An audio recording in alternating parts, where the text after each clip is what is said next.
कुछ ग्राफ्स की बात हो जाए। जैसे जीरो ऑर्डर में हम लोगों ने कुछ ग्राफ्स की बात की थी, वैसे ही यहाँ पे भी कुछ ग्राफ्स की बात हो जाएगी तो मजा आ जाएगा। तो ग्राफ्स को देखो।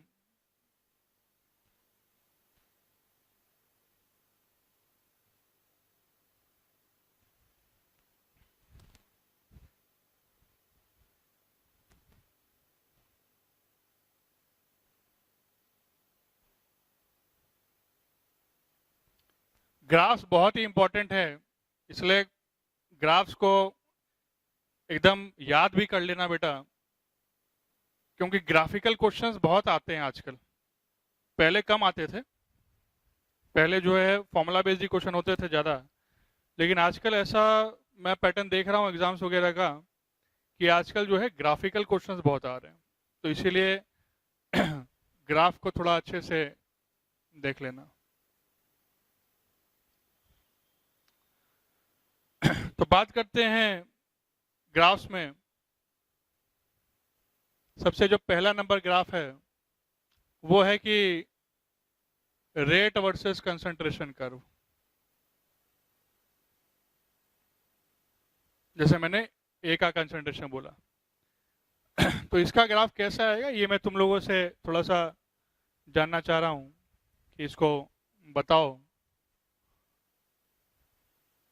इसको सोचो थोड़ा, फिर हम तो बताएंगे ही।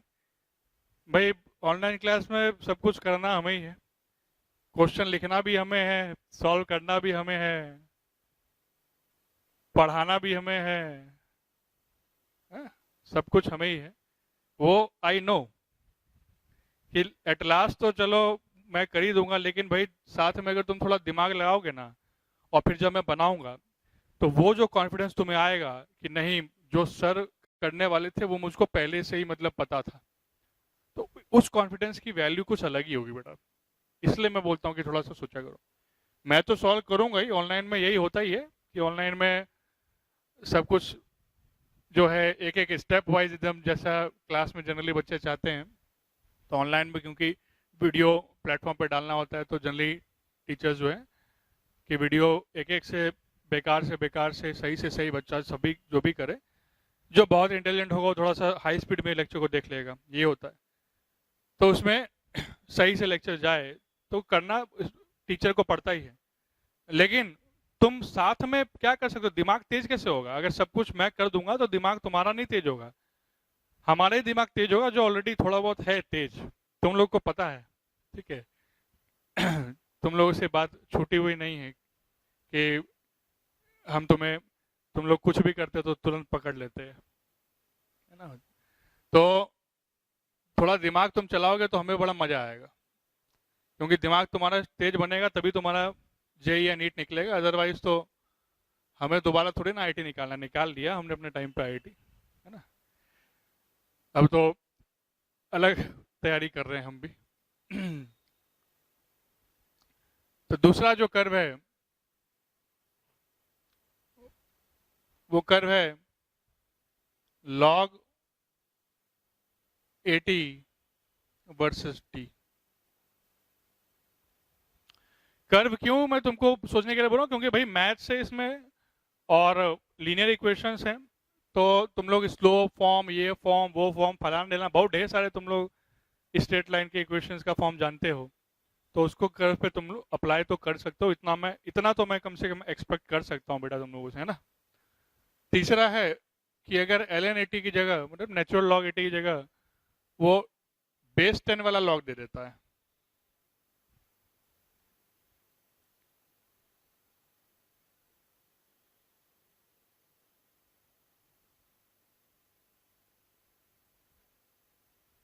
ना बेस 10 वाला जो है वो लॉग दे देता है। तो इसको किस हिसाब से जो है वो करोगे वो देखो।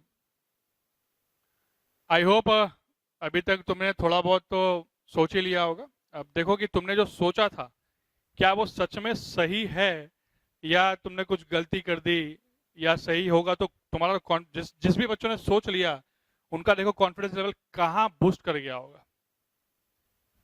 तो रेट वर्सेस ए की बात करूं तो जब रेट और ए का ग्राफ खींचना है तो भाई रेट और ए में जो रिलेशन होता है मुझे उसको ढूंढना चाहिए।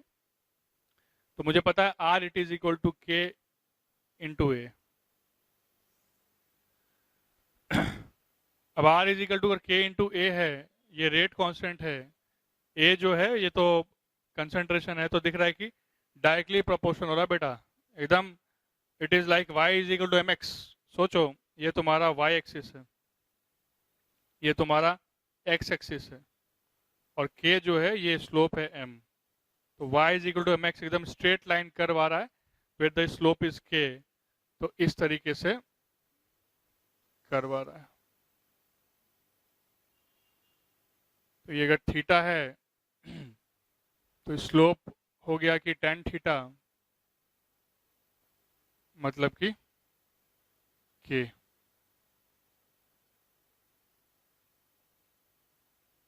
तो this is the first curve. बात करते हैं इस कर्व की। अब देखो यहाँ पे ln 80 वर्सेस t का उसने जो है मुझे कर्व पूछा हुआ है, तो इसको हम लोग जो इंटीग्रेटेड रेट लॉ हमारे एक्सप्रेशंस हैं उससे डिराइव कर सकते हैं।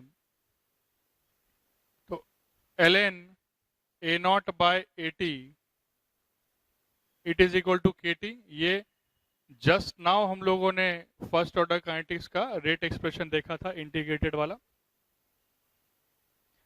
ये बन जाएगा ln a0 minus ln 80 it is equal to kt. This implies ln a0 minus kt it is equal to ln 80। या हम इसको इधर लिख देते हैं, इसको इधर लिख देते हैं। बात एक ही है, बट ताकि तुमको आसानी से समझ में आ जाए इसलिए मैं ऐसा कर रहा हूँ। तो मैं कर क्या रहा हूँ, मैं बस जो चीज़ जो मेरा बेसिक फॉर्मूला डिराइव हुआ था उसको ट्रांसफॉर्म कर रहा हूँ, रीट्रांसफॉर्म कर रहा हूँ। तो ln 80 it is equal to ln a0 minus kt। इस तरह से मेरा एक इक्वेशन बन रहा है, और ये जो है ये y एक्सिस है,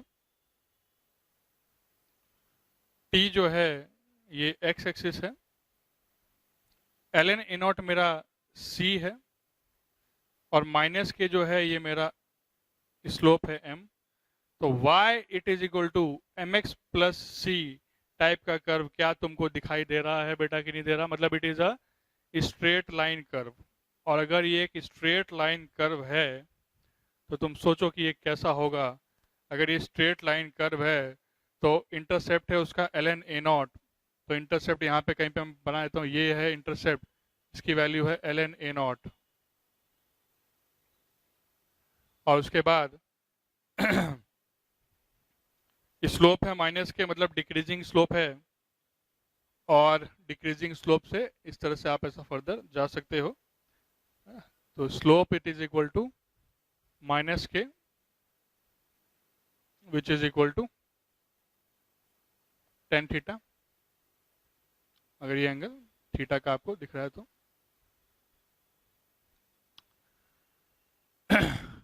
तो इस तरीके से आप सेकंड कर्व जो है वो ध्यान रख सकते हैं। ये कर्व इसलिए पढ़ा रहा हूँ कि इस पे आजकल डायरेक्टली क्वेश्चंस पूछे जा रहे हैं ना, इसलिए ये काफ़ी इंपॉर्टेंट है। एनसीईआरटी में तो कर्व बना हुआ है ही, बट उसके साथ साथ आजकल इंजीनियरिंग एग्जाम्स और मेडिकल एग्जाम्स में भी कर्व रिलेटेड क्वेश्चन बेटा बहुत आ रहा है, तो इसलिए थोड़ा पता होना चाहिए। बात करते हैं तीसरे कर्व की, जिनके दो कर्व सही हुए, वेरी गुड। तीसरा कर्व जो है वो दूसरा ही कर्व का एक अलग से वर्जन है, नया वर्जन है 10 बेस में। अब इस कर्व का नेचर और इस कर्व का नेचर एकदम सेम आने वाला है। रीजन क्या है? रीजन ये है कि ये जो इक्वेशन होता है, अगर मैं इसको 10 बेस में चेंज करना चाहता हूं, है ना, जब भी ध्यान रखना कि ln x कहीं पे लिखा हुआ है और उसको मैं 10 बेस में लिखना चाहता हूं, तो ये क्या हो जाएगा? ये हो जाएगा log 10 base x into 2.303, log 10 base x into 2.303। इस तरह से ये चीज हो जाएगी। तो ये आपको ध्यान रखना, मतलब आपको 2.303 का फैक्टर जो है वहां पे लगाना पड़ता है। तो लगाओगे 10 बेस में लिखते हैं 2.303 log base 10 a naught by 80 it is equal to KT। मतलब कि यहाँ से आप अगर log 80 को निकालना चाहेंगे तो ये निकल के आ जाएगा कि log 10 base 80 will be equal to log 10 base a naught minus K upon 2.303 into T।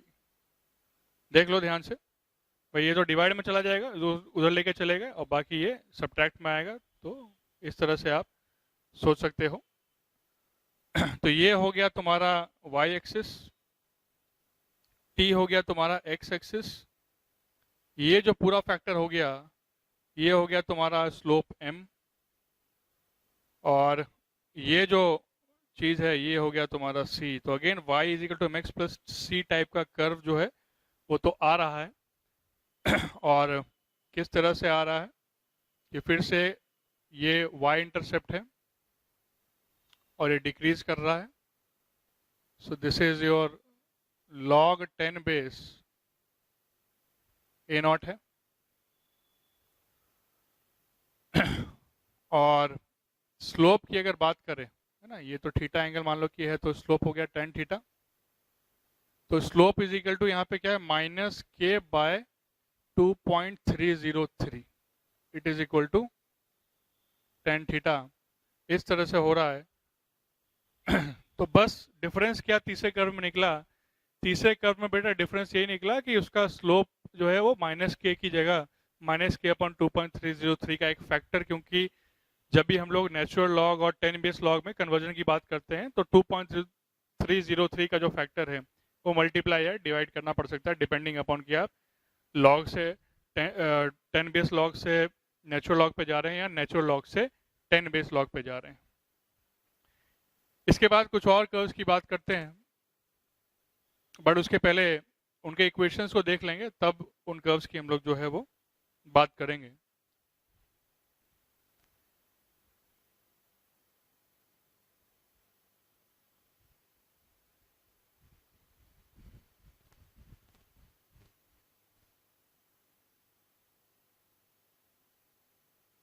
या अगर मैं तुमसे पूछ ही लूं कि तुम क्या अपना दिमाग दौड़ा सकते हो अगर डायरेक्टली मैं तुम लोगों से ग्राफ्स बनाने के लिए बोलता हूं उन फंक्शन के रिलेटेड, तो क्या तुम ऐसा कर सकते हो कि नहीं कर सकते हो? उसको देखो,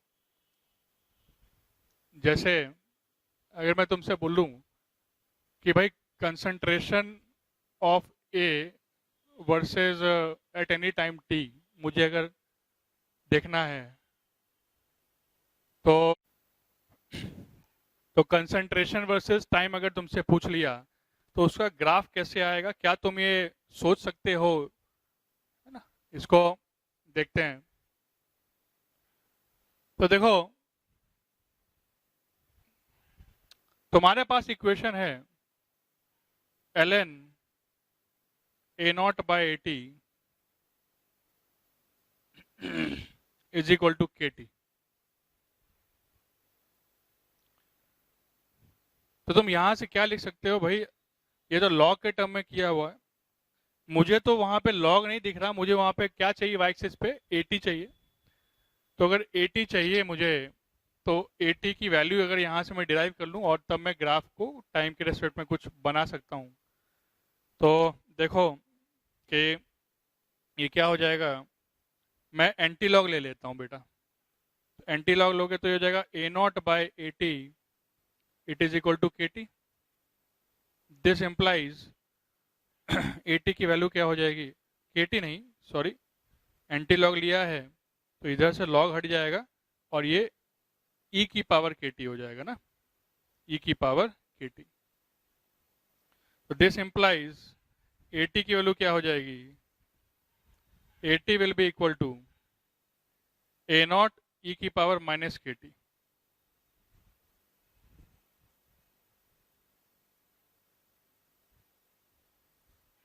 AT will be equal to a naught बटा e की पावर KT आ रहा है, मतलब a नॉट e की पावर माइनस KT। इस तरीके से आपको इक्वेशन दिख रहा है, और this equation is exponential equation, और ये एक्सपोनेंशियल डिक्रीजिंग वाली इक्वेशन है, एक्सपोनेंशियली डिक्रीजिंग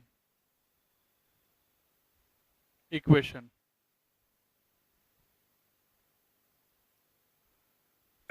तो अगर ये एक्सपोनेंशियली डिक्रीजिंग इक्वेशन है तो आपको क्या देखने को मिल सकता है, देखो कि AT जो है, अगर मैं at t is equal to 0 बोल दूं, at t is equal to 0, AT की वैल्यू क्या होगी, AT is equal to a naught e की पावर माइनस, वो 0 हो जाएगा पूरा, मतलब e के पास 0 1, तो a नॉट के बराबर हो गया। At t is equal to infinity अगर मैं बोल दूं,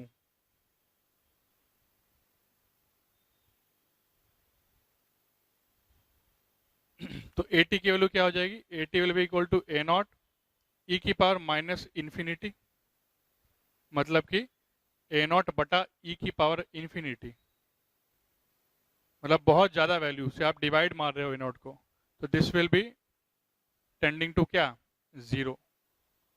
तो देख रहे हो कि AT की वैल्यू इन्फिनाइट टाइम के बाद जाके क्या हो जाएगा कि 0 हो जाएगा, और स्टार्टिंग में किसके बराबर होगा, a नॉट के बराबर होगा, जो कि लॉजिकली भी करेक्ट है कि स्टार्टिंग में तो भाई जो आप लेके चले हो इनिशियल कंसंट्रेशन, उसी के बराबर जो है आपका AT होना चाहिए। तो इसका ग्राफ एक्सपोनेंशियली डिक्रीज करवाओ, मान लो यहाँ से यहाँ पे ये a नॉट का रीजन है, और a नॉट के रीजन से ये एक्सपोनेंशियली डिक्रीज हो रहा है, डिक्रीज हो रहा है, और फाइनली जो है ये इन्फिनिटी पे जाके क्या हो जाएगा कि 0 को टच करने लग जाएगा। So this is the curve, this is t is equal to 0, और वहाँ जाओगे तो t is equal to infinity हो जाएगा। तो इस तरीके से आपको इस कर्व को समझना था। तो तुमको मैंने पहले भी एक बात बताया था कि सिर्फ जीरो ऑर्डर रिएक्शन का हम लोग टी कंप्लीशन निकाल पाते हैं, बाकी किसी भी ऑर्डर जो तुम पढ़ोगे आगे, जो कि इंटीग्रल वाले जो भी जितने भी ऑर्डर आगे हैं ग्रेटर देन 1 जो भी ऑर्डर होता है, तो वो सब t is equal to infinity पे जाके ही खत्म होता है। तो t is equal to infinity पे जाके अगर वो खत्म होगा, तो यहाँ पे लिख सकते हो कि this implies first order reaction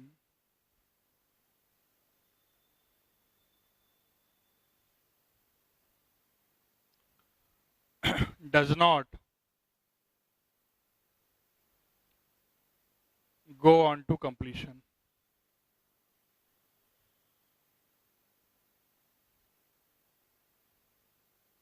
First order reaction does not go on to completion. इस तरह से आप ऐसा यहाँ पे बोल सकते हैं, क्योंकि आप देख रहे हो कि इन्फिनाइट टाइम के बाद जाके कंसंट्रेशन जो है वो खत्म हो रहा है।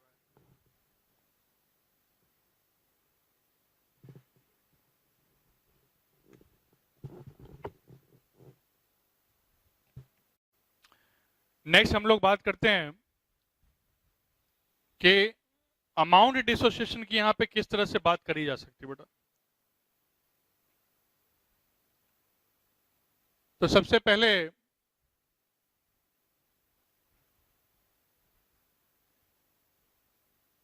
A gives B,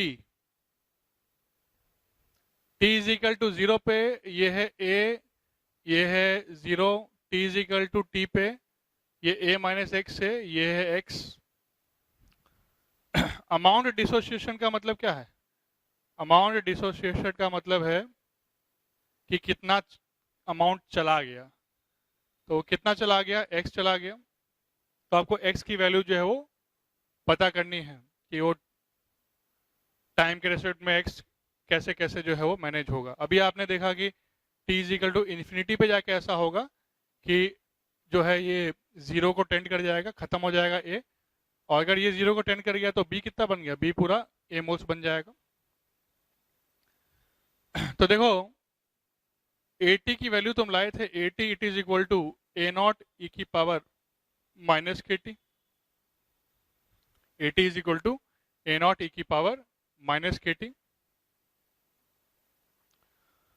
मतलब कि मैं अगर बात करूं कि मेरे डिसोसिएशन की, तो जो मेरा x होता है वो क्या होता है, वो तो मेरा ए नॉट में से जितना एटी चला गया उसी को हम लोग बोलते हैं ना अमाउंट डिसोसिएशन।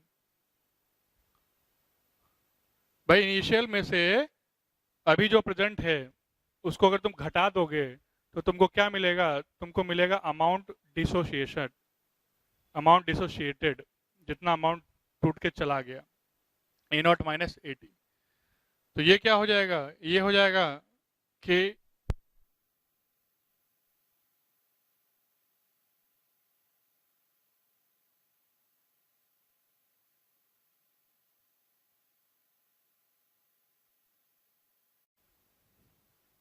तो A T is equal to A naught e की power minus k t. X क्या होता है, A naught minus A T.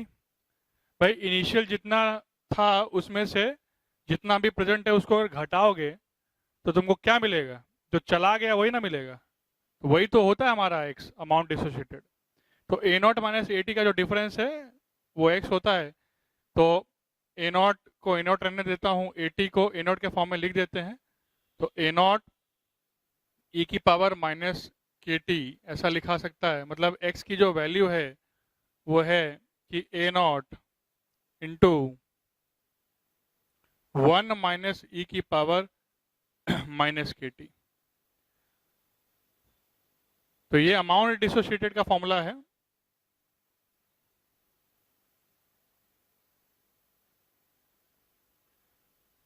In first order reaction,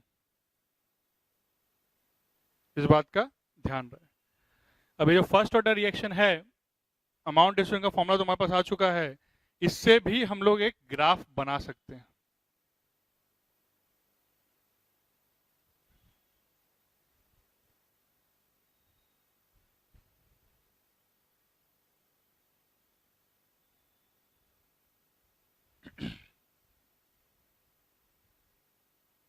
तो ग्राफ की बात करते हैं बेटा।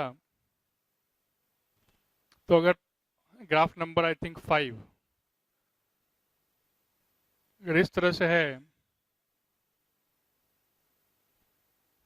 x वर्सेस t,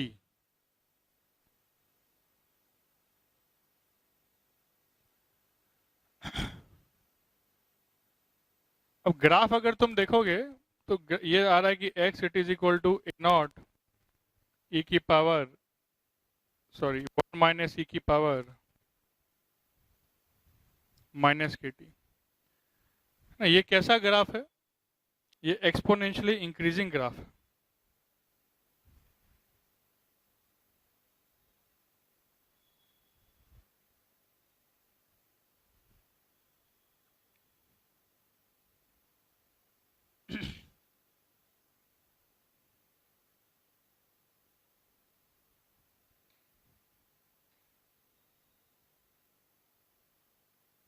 जैसे देखो at t is equal to 0, x की वैल्यू क्या होगी, x it is equal to A naught into 1 minus e की पावर माइनस 0। तो ये तो ई की पावर 0 1 हो गया, तो 1 में से 1 कट गया, तो x कितना हो गया 0। ये होना भी चाहिए था बेटा। भाई स्टार्टिंग में थोड़ी ना कुछ अमाउंट डिसोसिएट हो रहा है। अगर t इज इक्वल टू 0 बोल दिया तो t इज इक्वल टू 0 पे तो रिएक्शन चली ही नहीं, और रिएक्शन अगर चली ही नहीं तो कुछ अमाउंट भी डिसोसिएट नहीं करेगा, टूटेगा नहीं। अब at t is equal to infinity, x is equal to क्या आ जाएगा ध्यान से देखो, a naught into 1 minus e की पावर माइनस इन्फिनिटी आ जाएगा। मतलब कि a naught 1 minus 1 upon e की पावर इन्फिनिटी बोल सकते हो। इसकी वैल्यू कितनी हो जाएगी 0। भाई डिवाइड करो बहुत बड़े नंबर से 1 को, 0 हो जाएगा। तो ये हो जाएगा आंसर ए नॉट के बराबर, क्योंकि 1 माइनस 0 मतलब कि लिख देते हैं अगर दिक्कत है तो। तो ये फाइनली आंसर किसके बराबर हो जाएगा, ए नॉट। मतलब इन्फिनिटी टाइम पे जाके आपका जो अमाउंट डिसोसिएटेड है वो ए नॉट के बराबर होगा, जो अपन पहले भी देख चुके हैं कि भाई इन्फिनिटी टाइम पे जाने पे ये कंप्लीट होता है ना, पहले भी अपन समझ चुके हैं। तो ग्राफ कैसे बनाओगे? एक्सपोनेंशियली जो है तुमको इंक्रीज करता हुआ इसका ग्राफ बनाना है। तो एक्सपोनेंशियली इस तरह से आप इंक्रीज करते हुए बनाओ।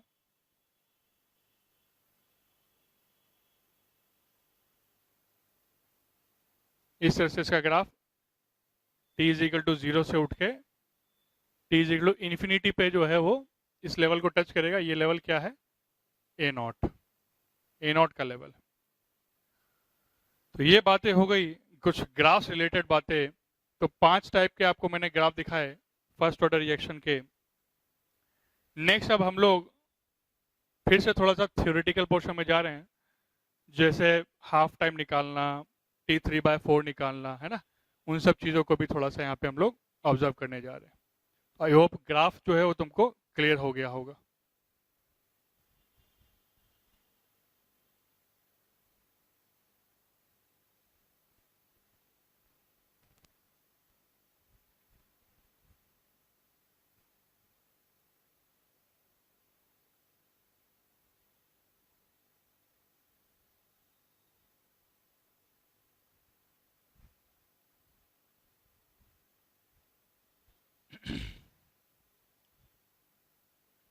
तो यहाँ भी हाफ लाइफ टाइम की बात करते हैं।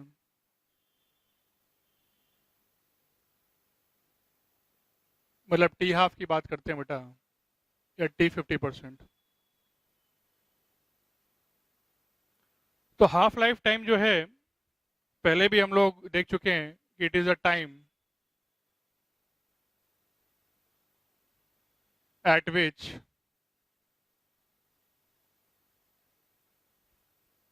concentration of reaction becomes half,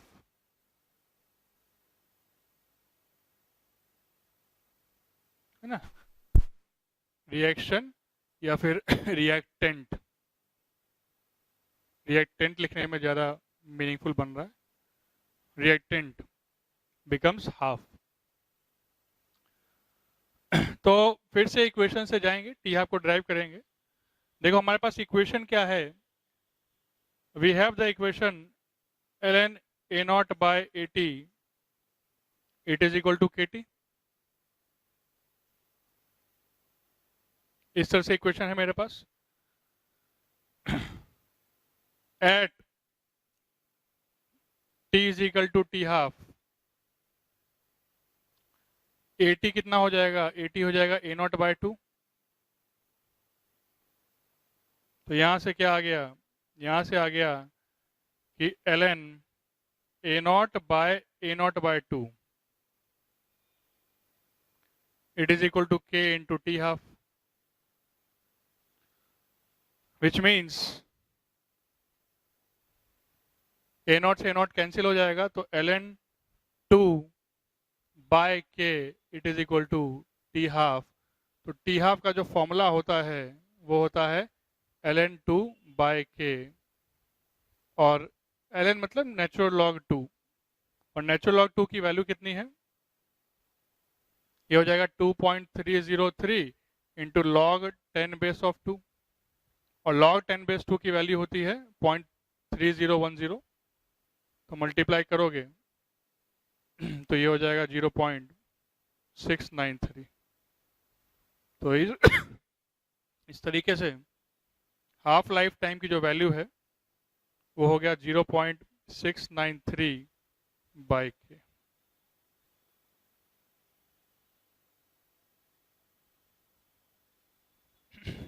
similarly हम लोग बात करते हैं T3/4 की, और ये एक्सप्रेशन याद रखना। यहाँ देखो, यहाँ पे जो हाफ लाइफ टाइम है ना, it is independent of the initial concentration. इस बात को भी थोड़ा सा ध्यान रखना, है ना। ये या फिर ये पॉइंट मैं लिख देता हूँ यहाँ पे, T half is independent of initial concentration।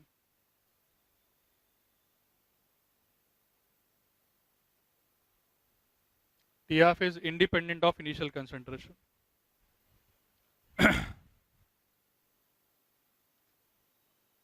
तुमको अगर जीरो ऑर्डर रिएक्शन याद होगा तो वहां पे क्या था, वहां पे टी हाफ इंडिपेंडेंट नहीं था। वहां पे टी हाफ की जो वैल्यू थी वो थी कि ए नॉट बाय 2k, वहां पे डायरेक्टली डिपेंड कर रहा था, ए नॉट बाय 2k आ रहा था। बट यहाँ पे क्या है, यहाँ पे इंडिपेंडेंट हो रहा है, यहाँ पे इनिशियल कंसंट्रेशन का कोई भी टर्म तुम लोग नहीं देख पा रहे हो। That is what T half is independent of initial concentration. बात करते हैं T3/4 या T75% टाइम की। डेफिनेशन वाइज एकदम same, it is a time at which concentration of reactant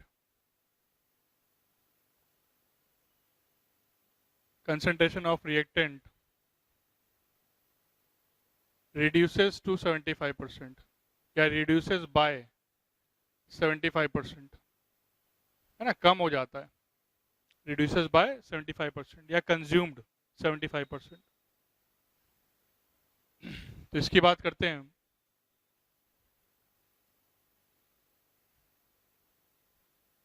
तो देखो again at t is equal to T3/4, 80 की जो वैल्यू होगी वो क्या होगी, क्योंकि 3/4 पार्ट तो चला गया, लेकिन 80 क्या होता है, 80 होता है कि उस टाइम पे कितना कंसंट्रेशन है। तो 3/4 पार्ट चला गया, लेकिन उस टाइम पे कितना कंसंट्रेशन है, तो उस टाइम पे A0/4, क्योंकि 75% पार्ट तो चला गया, तो बचा कितना, बचा 25% पार्ट, है ना। तो 80 इज इक्वल टू A0/4, इस तरह से आप बोल सकते हैं। This implies ln A0/4 it is equal to k into T3/4. This implies T3/4 it is equal to ln 4/k, जिसका मतलब है कि 2 ln 2/k।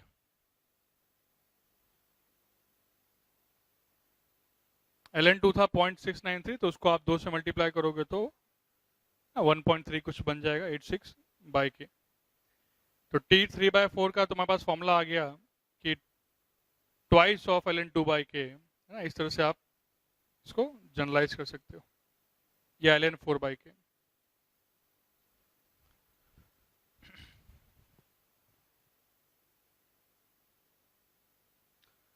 अब देखो T50% और T75% दोनों हम लोगों ने डिराइव कर लिए। अब दोनों में रिलेशन क्या है उसको आप सोच सकते हो, और वो रिलेशन इसलिए इंपॉर्टेंट है क्योंकि उसके बेस पे क्वेश्चंस बन चुके हैं, उसके बेसिस पे ट्रिक वाले क्वेश्चन सॉल्व होते हैं। जैसा कि मैं तुम लोगों को लास्ट वाला जो ऑर्डर था, जीरो ऑर्डर, उसमें भी सिखाया था।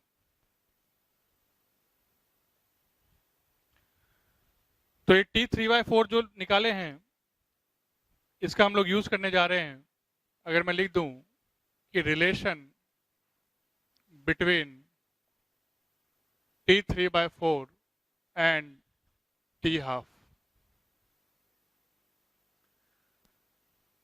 तो देखो जो T1/2 है या T50% है, वो कितना निकल के आया था, वो निकल के आया था ln 2/k। T75% जो है वो कितना निकल के आया था, ln 4/k, मतलब कि 2 ln 2/k।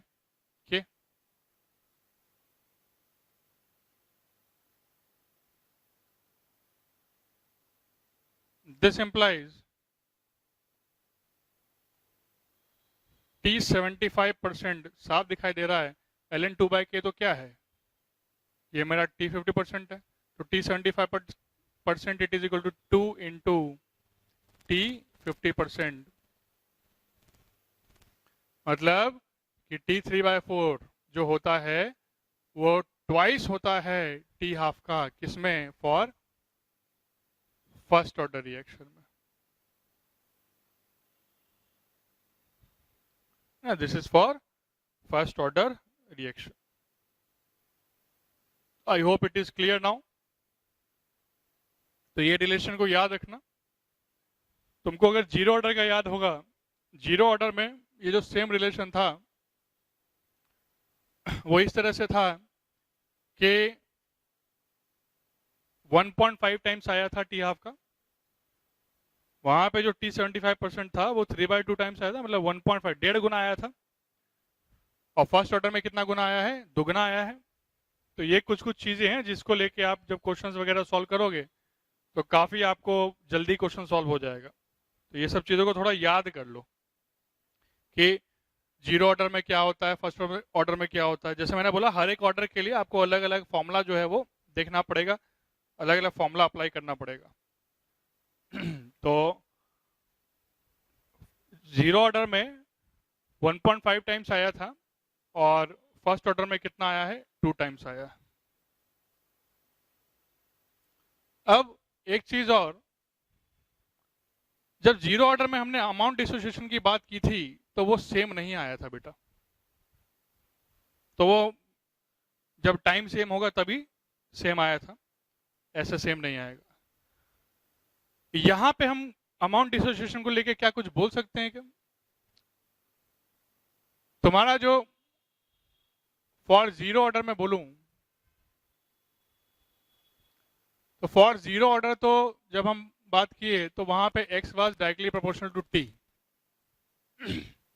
But for first order x is not directly proportional to t।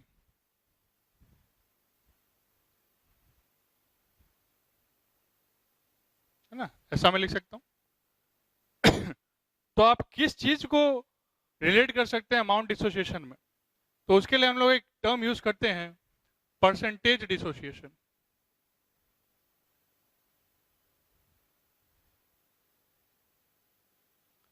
ना, परसेंटेज डिसोसिएशन को हम लोग चेकआउट कर सकते हैं कैसे? कि हमारे पास एक्सप्रेशन था कि ln A0/AT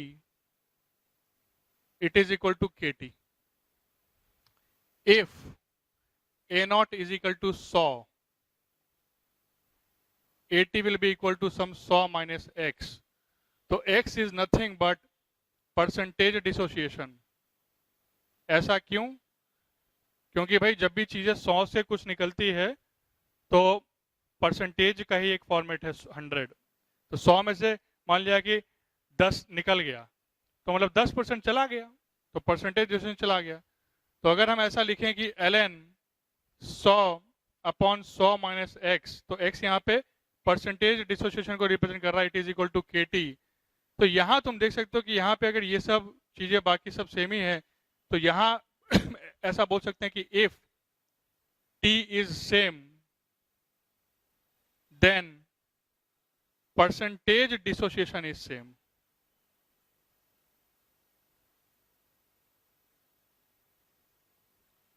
इस बात पे गौर करना। जीरो ऑर्डर में क्या है? x is directly proportional to t, तो वहां पे ऐसा बोलेंगे हम लोग, जीरो ऑर्डर के लिए ऐसा बोलेंगे if t is same then amount dissociation is same.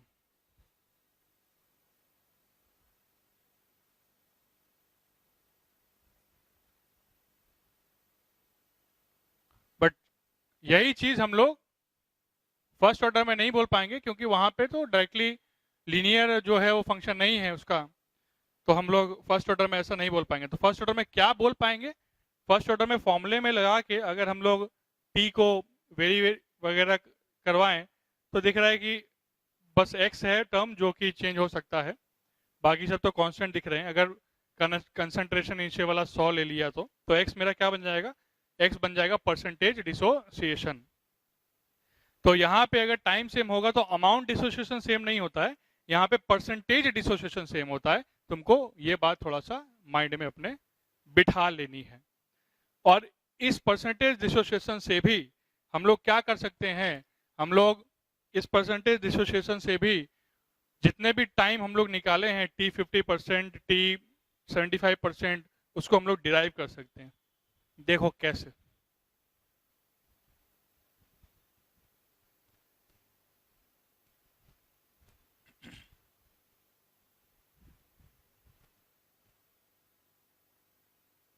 है ना, पहले मान लो कि मैं T50% की बात करता हूं।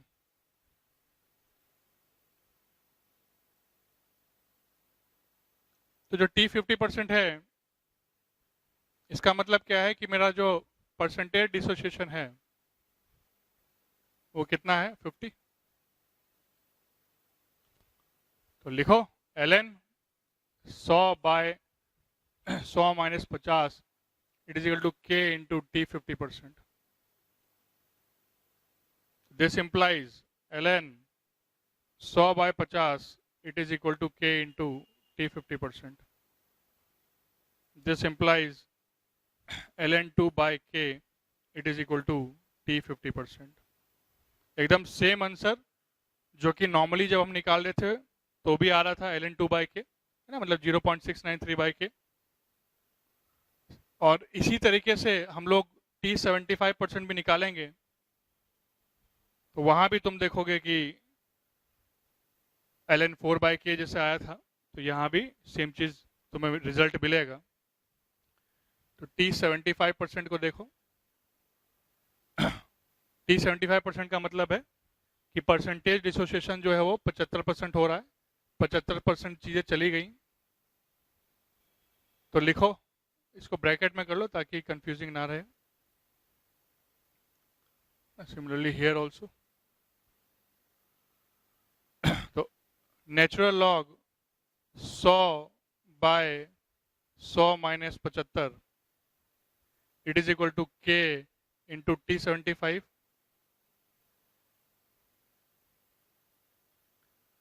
This implies ln 100/25 it is equal to k into T75। और साफ दिखाई दे रहा है यहाँ से T75% it is equal to ln 4/k, मतलब कि 2 ln 2/k हो रहा है, जो पहले भी हम लोग जब किए थे तो आया था।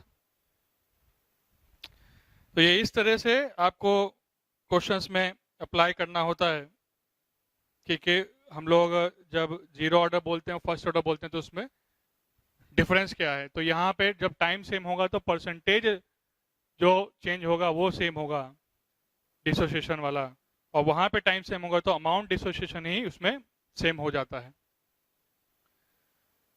इसके बाद अब हम लोग कुछ इसके क्वेश्चंस उठाते हैं, देखते हैं कुछ टिपिकल क्वेश्चंस।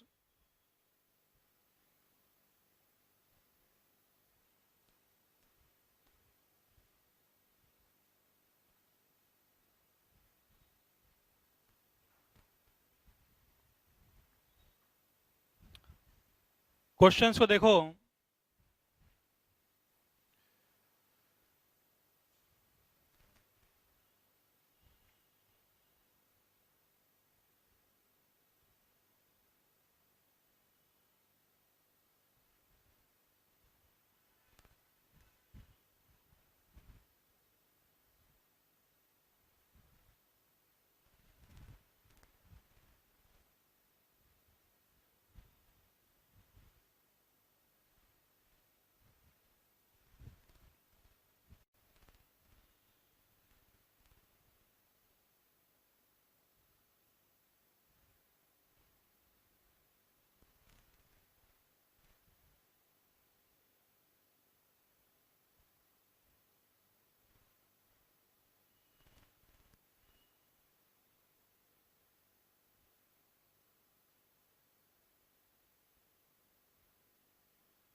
ध्यान से देखो, ये एक फ्लो डायग्राम की फॉर्म में दिया हुआ है।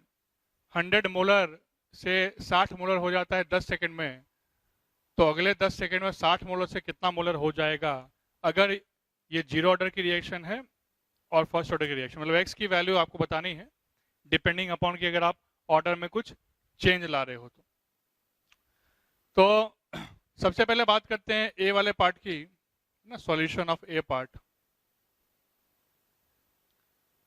अब देखो इन जीरो ऑर्डर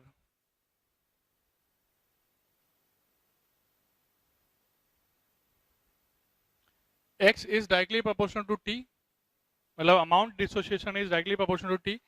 ऐसा मैं क्यों यहाँ पे डायरेक्टली यूज कर पा रहा हूँ बेटा, क्योंकि यहाँ पे उसने बोल दिया कि टाइम जो है वो सेम है, तो मैं वहाँ उस मेथड से क्वेश्चन को सॉल्व करने की कोशिश कर रहा हूँ।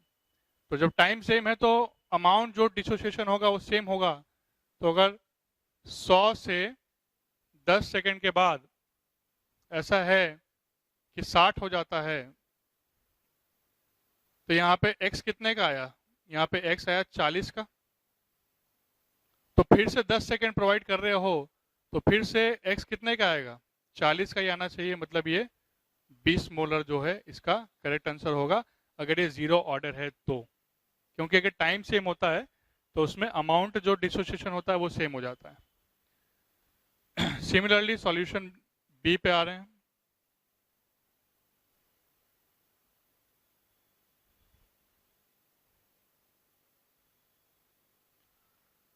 in first order reaction,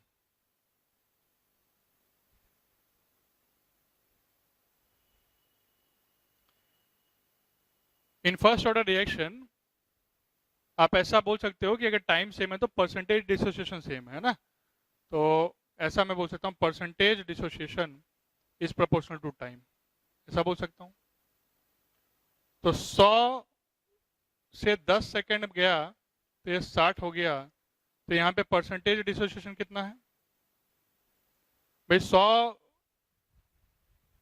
था और 60 हो गया तो 40 गया, और 40 100 में से गया है तो 40% ही हुआ ना।